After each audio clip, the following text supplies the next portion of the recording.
Channel में मैं फिरोज अहमद आपका स्वागत करता हूं। आज हम आपको कक्षा 9 की आप प्रश्नावली 1.2 संख्या पद्धति नंबर सिस्टम का प्रश्नावली 1.2 के प्रश्न लेकर आए हैं, जो आपको बहुत ही अच्छे तरीके से समझाया जाएगा। जैसे पहला क्वेश्चन है, नीचे दिए गए कथन सत्य हैं या असत्य हैं, कारण के साथ अपना उत्तर दीजिए।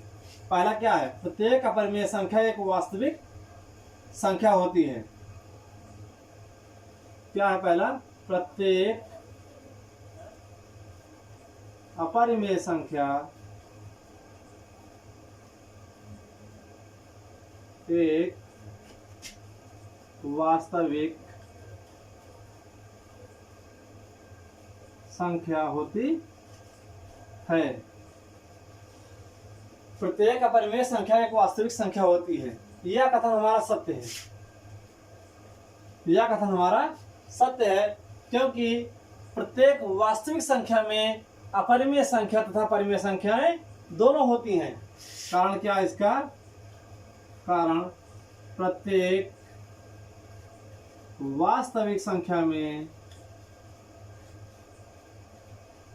में अपरिमेय एवं परिमेय दोनों होती हैं।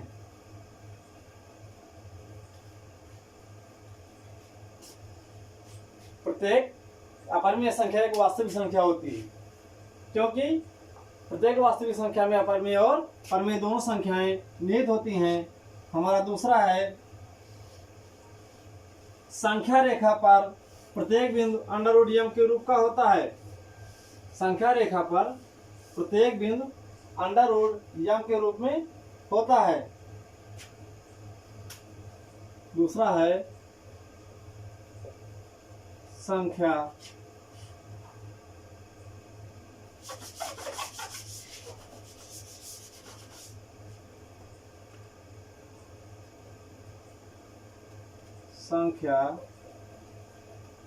रेखा पर प्रत्येक बिंदु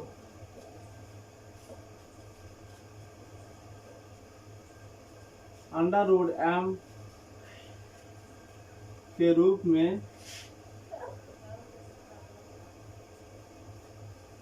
होता है,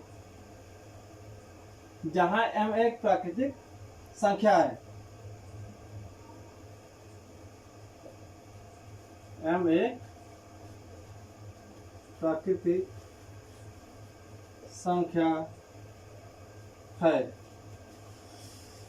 संख्या रेखा पर प्रत्येक बिंदु अंडर रूट m के रूप में होता है, जहां पर m एक प्राकृतिक संख्या है। यह कथन असत्य है।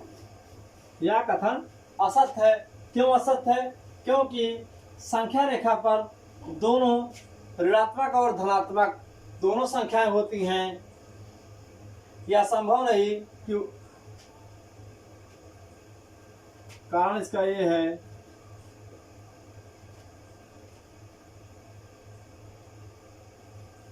संख्या रेखा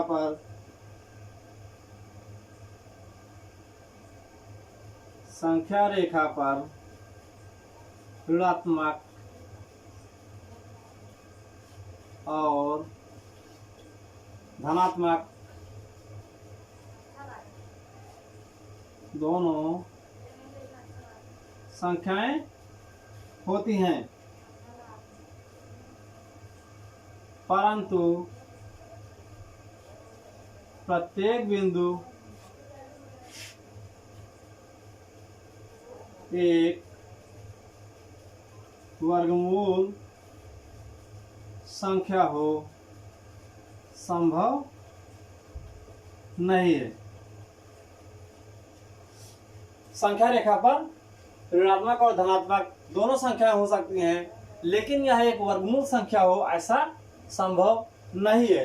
हमारा अगला है,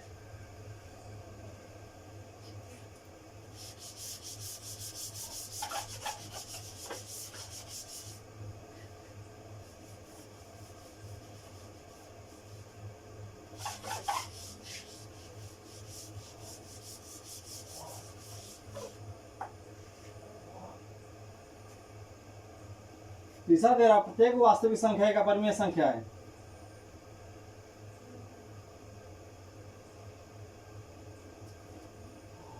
प्रत्येक वास्तविक संख्या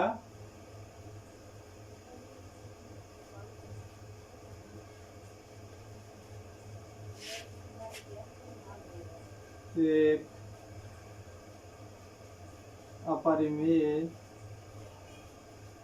संख्या होती है।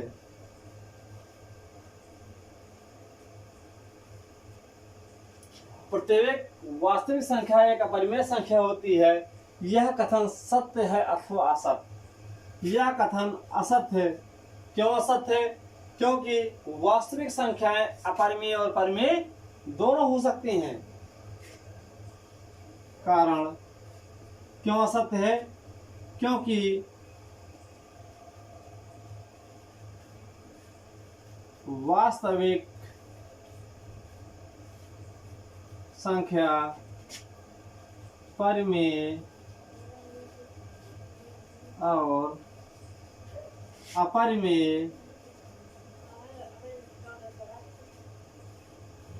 दोनों हो सकती हैं।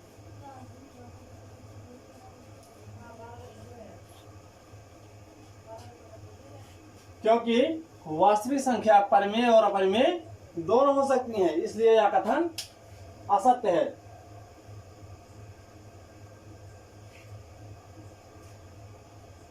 हमारा नेक्स्ट क्वेश्चन है, क्या सभी धनात्मक पूर्णांकों के वर्गमूल अपरिमेय होते हैं? क्या सभी धनात्मक के वर्गमूल अपरिमेय होते हैं? यदि नहीं तो एक ऐसी संख्या के वर्गमूल का उदाहरण दीजिए जो एक परिमेय संख्या हो।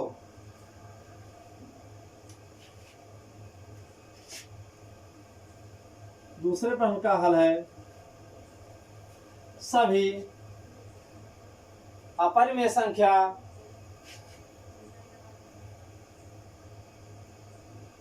सभी धनात्मक पूर्णांकों के वर्गमूल अपरिमेय नहीं होते। सभी धनात्मक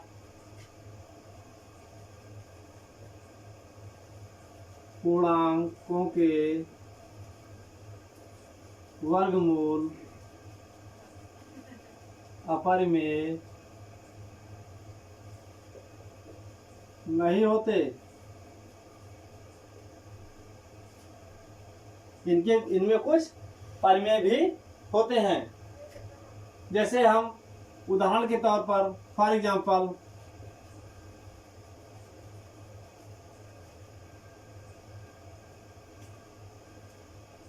1 2 3 4 5 6 7 8 9 9 संख्याएं धन पूर्णांक ले लेते हैं। अब हम इनका वर्गमूल करते हैं। अंडर रूट 1 का वर्गमूल हमारा 1 होगा, 2 का वर्गमूल अंडर रूट 2 होगा, अंडर रूट 3 का वर्गमूल अंडर रूट 3 होगा, अंडर रूट 4 का वर्गमूल 2 होगा, रूट 5 का वर्गमूल रूट 5 होगा, रूट 6 का वर्गमूल रूट 6 होगा,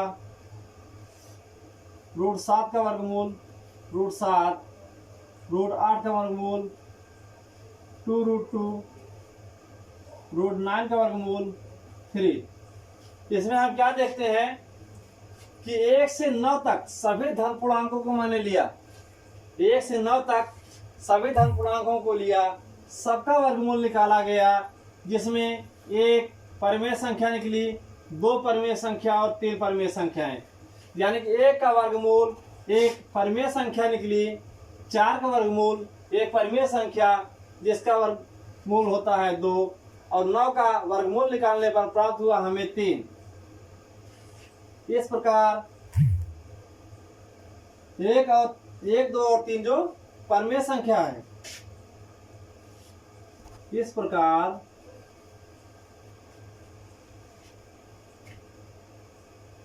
1 2 3 जो 1 4 और 9 का वर्गमूल है, परिमेय संख्याएं हैं।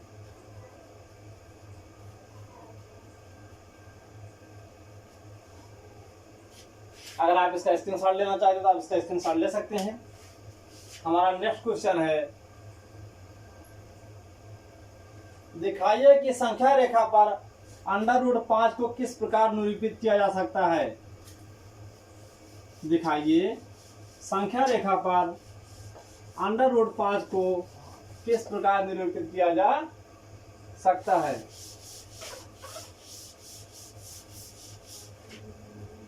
तो संख्या रेखा, सबसे पहले हम संख्या रेखा बनाएंगे, एक लाइन खींचेंगे जिसका एक बिंदु 0 होगा, इधर 1 2 3, -1 -2 -3, दिखाना है √5।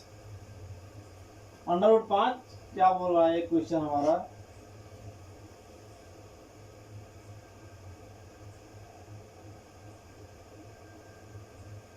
ये कह रहा दिखाइए कि संख्या √5 को किस प्रकार निरूपित किया, क्यों निरूपित करना है, किसको, √5 को। √5 को निरूपित करने के लिए सबसे पहले हम इसको एक बिंदु मानेंगे ए, ओ ए, कितनी लंबाई है 1, यहाँ से हम 90 अंश का कोण बनाकर एक पॉइंट पर ले जाएंगे,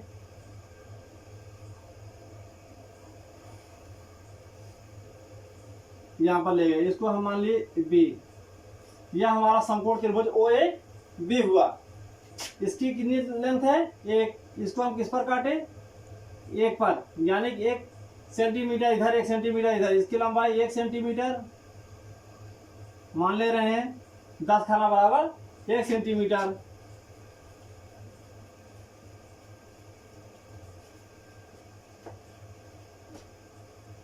अब हम इसको पाइथागोरियन थ्योरम, पाइथागोरस प्रमेय क्या कहता है, जो आपने पिछली कक्षा में पढ़ा है। पाइथागोरस प्रमेय कहता है समकोण त्रिभुज के कर्ण पर बना वर्ग शेष 2 भुजाओं पर बने वर्गों के योगफल के बराबर होता है। यहाँ पर हम त्रिभुज ए ओ बी में पाइथागोरियन थ्योरम लगाएंगे। ए ओ बी में तो क्या हो जाएगा, लंब का स्क्वायर धनाधार का स्क्वायर इज इक्वल कर्ण का स्क्वायर। लंब हमारा क्या है, ओ ए का स्क्वायर प्लस ए बी का square is equal O B का स्क्वायर। 1 का स्क्वायर प्लस 1 का square is equal O B का square. Then O B is equal 1 + 1 is equal 2। ये हमारा क्या है, √2 प्राप्त हो गया। अब यहाँ से फिर हम निकलेंगे कितना, 10 खाना इधर चलेंगे, यहाँ से सीधा जब इधर चलेंगे ये हमारा जा करके इस पर आएगा, ये हमारा 90 अंश का कोण बना, ये हमारा 1 है, ये हम इसको सी बिंदु मान लिए। अब फिर हम त्रिभुज ओ बी ओ सी में, त्रिभुज बी ओ सी में इसमें भी पाइथागोरस प्रमेय लगाएंगे। समकोण त्रिभुज के कर्ण पर बना वर्ग शेष अन्य 2 भुजाओं पर बने वर्गों के योगफल के बराबर होता है। दो यहाँ पर हम सीधा लिखते हैं, OC square is equal OC square is equal OB square plus OC plus BC square, OB square plus BC square. OB की वैल्यू है √2 का होल स्क्वायर प्लस बीसी की वैल्यू है 1। √2 का स्क्वायर करेंगे तो हमारा प्राप्त होगा 2, 1 का स्क्वायर करेंगे तो प्राप्त होगा 1। OC square is equal 3, then OC is equal √3। ये वैल्यू हमारी कितना प्राप्त हुई, √3। अब फिर यहाँ से हम बढ़ेंगे कितना, 10 खाना। अब एक हमारा फिर त्रिभुज बनेगा, अब इसको हम लिखेंगे डी, इसको भी 10 खाना बराबर 1 सेंटीमीटर मैंने माना है। अब यहाँ पर त्रिभुज सीओडी में, त्रिभुज सीओडी में पाइथागोरस थ्योरम फिर लगाएंगे। इसमें समकोण त्रिभुज के कर्ण पर बना वर्ग शेष अन्य 2 भुजाओं पर बने वर्गों के योगफल के बराबर होता है। OD square is equal OC square plus DC square. OC हमारा क्या है, √3, √3 का स्क्वायर प्लस डीसी हमारे की वैल्यू क्या है 1। तो ये हमारा क्या प्राप्त हुआ, 3 + 1 is equal 4। OD square is equal 4, OD is equal √4 की वैल्यू प्राप्त हो गई 2। क्या हुआ हमारा यहाँ पर 2 आया। अब फिर हम यहाँ से 10 खाना चलेंगे। जब 10 खाना चलेंगे यहाँ से, इसको हम मान लेंगे ई। अब इस को वैल्यू को फिर यहाँ पर मिलाएंगे, फिर यहाँ पर पाइथागोरियन थ्योरम प्रयोग करेंगे। समकोण त्रिभुज के कर्ण पर बना वर्ग शेष अन्य दो भुजाओं पर बने वर्गों की योगफल के बराबर होता है त्रिभुज DOE में। ई में पाइथागोरियन प्रमेय से OE square is equal OD square plus DE square